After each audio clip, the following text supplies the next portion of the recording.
Kakak, Kak, Apa, Dek? Kakak. Apa sih, Dek? Ganggu kerjaan kakak aja. Aku pengen permen ini. Ih, nggak Minta usah. duit. Ih, kakak, mau dong. Kamu ini gangguin kerjaan kakak aja, ya udah. Ayo, pengen permen ini. Pergi beli sendiri. Ada banyak kerjaan. Makasih ya, Kak. Iya, sana hati-hati. Ya. Ih, aku nggak sabar deh beli permen. Ibu mau beli permen ya? Enggak. Ini satu.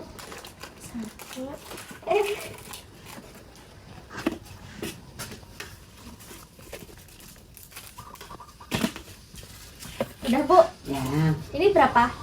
mana? Ini.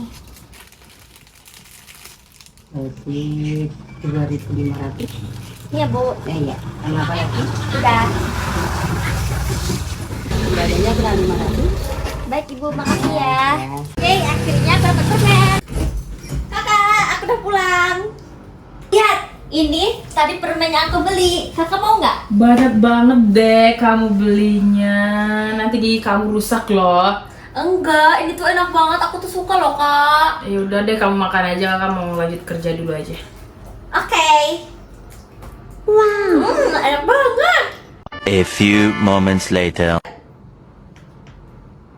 Pemirsa, razia makanan yang mengandung babi atau porsin gencar dilakukan di sejumlah daerah Dek. pasca temuan Badan Penyelenggara Itu bukannya permen yang kamu beli? Halal bersama Badan Pengawas Obat dan Makanan, Coba deh. Badan Penyelenggara Jaminan Produk Halal atau BPJPH.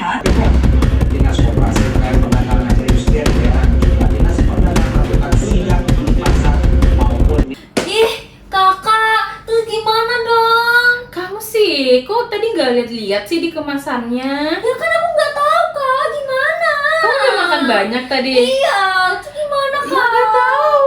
Gimana? Ya aduh, gimana dong? Yaudah yuk kita cari tahu permen mana aja yang mengandung babi. Hai teman-teman, di sini aku akan mengedukasi kalian terkait permen jelly yang viral tadi.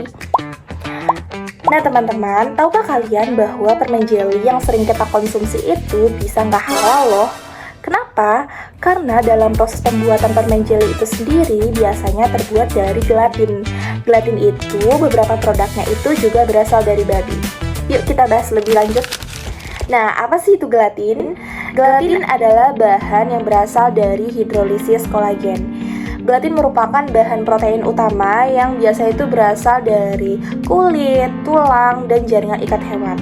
Gelatin biasanya digunakan dalam industri pangan dan farmasi karena bertujuan untuk menstabilkan gel, membuat produk, dan memberikan tekstur yang elastis.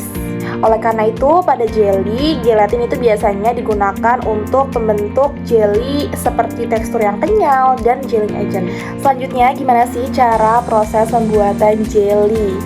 Nah teman-teman, proses itu dimulai dari yang namanya ekstraksi gelatin. Bahan baku seperti yang sudah disebutkan tadi, ada bahan baku dari kulit dan tulang hewan. Biasanya hewannya itu berasal dari sapi atau babi, kemudian dia direndam dalam larutan asam atau basa, setelah itu dipanaskan hingga kolagennya itu terurai, menjadi yang namanya itu gelatin. Nah setelah itu gelatinnya itu disaring sehingga dia menjadi serbuk yang namanya serbuk gelatin.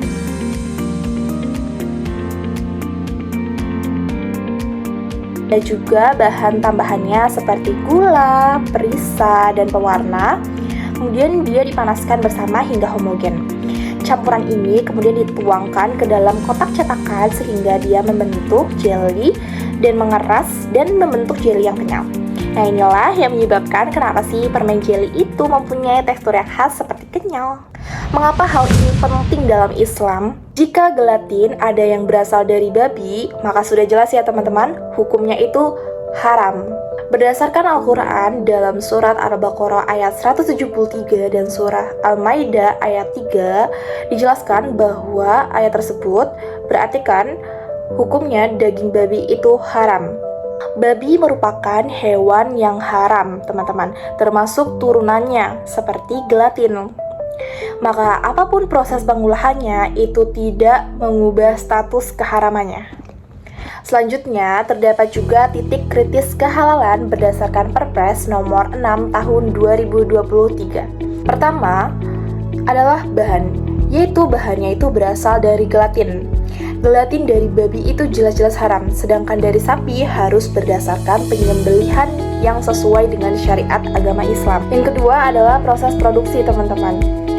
Alat dan fasilitas semuanya harus terpisah untuk mencegah terjadinya kontaminasi silang.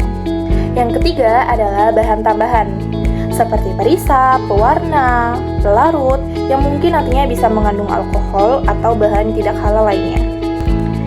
Yang keempat adalah fasilitas produksi, apabila terjadi penggunaan bersamaan dengan produk yang non-halal. Yang kelima adalah pengemasan dan penyimpanan, karena kontaminasi juga bisa terjadi pada tahap distribusi. Permen jelly memang sederhana dan terlihat banyak disukai oleh orang-orang, tapi justru itu kita perlu berhati-hati, teman-teman. Tekstur kenyalnya yang khas itu berasal dari gelatin, yang bisa berasal dari bahan halal maupun haram yang sudah dijelaskan tadi.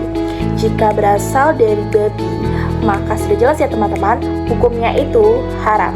Oleh karena itu, penting sebagai konsumen muslim untuk kita mengecek bersertifikat halal atau tidakkah suatu produk, dan pentingnya membaca dengan teliti suatu produk. Selanjutnya kita akan membahas bagaimana cara mudah agar kita terhindar dari produk yang mengandung bahan babi, terutama gelatin yang terbuat dari babi. Tahap pertama yang bisa kalian lakukan yaitu pengecekan pada kemasan produk. Terdapat logo halal resmi dari BPJBH atau MUI. Logo halal tersebut sudah melalui pemeriksaan produksi ataupun juga bahan sesuai dengan syariat Islam.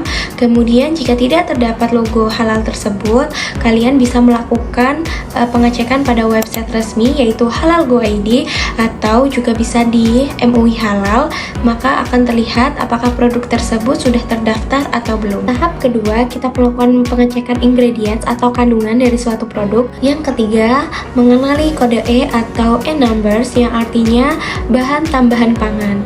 Tidak semua kode E atau E-numbers itu merupakan dari bahan haram, tetapi sebagian besar kode tersebut menunjukkan dari minyak babi atau gelatin. Jadi kita perlu kehati-hatian dan juga mencari informasi lebih terlanjut terkait produk tersebut. Yang keempat, kita perlu kehati-hatian pada permen impor yang sempat viral. Contohnya permen Sultan itu memiliki dua versi halal dan versi haram, dimana yang versi haramnya ini memiliki ciri-ciri baunya sangat tajam, warnanya itu berbeda dan juga harganya sangat mahal.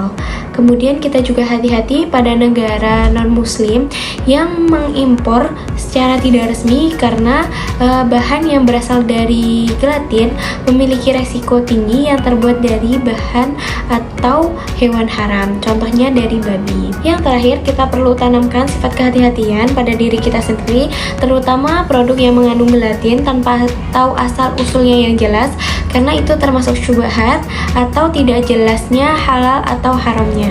Teman-teman semuanya, kita sebagai seorang muslim selain memikirkan rasa dari makanan tersebut, kita juga memikirkan kehalalan dari makanan tersebut. Karena apa yang kita konsumsi yang masuk dalam tubuh kita itu akan mempengaruhi kita sendiri dan juga cara ibadah kita.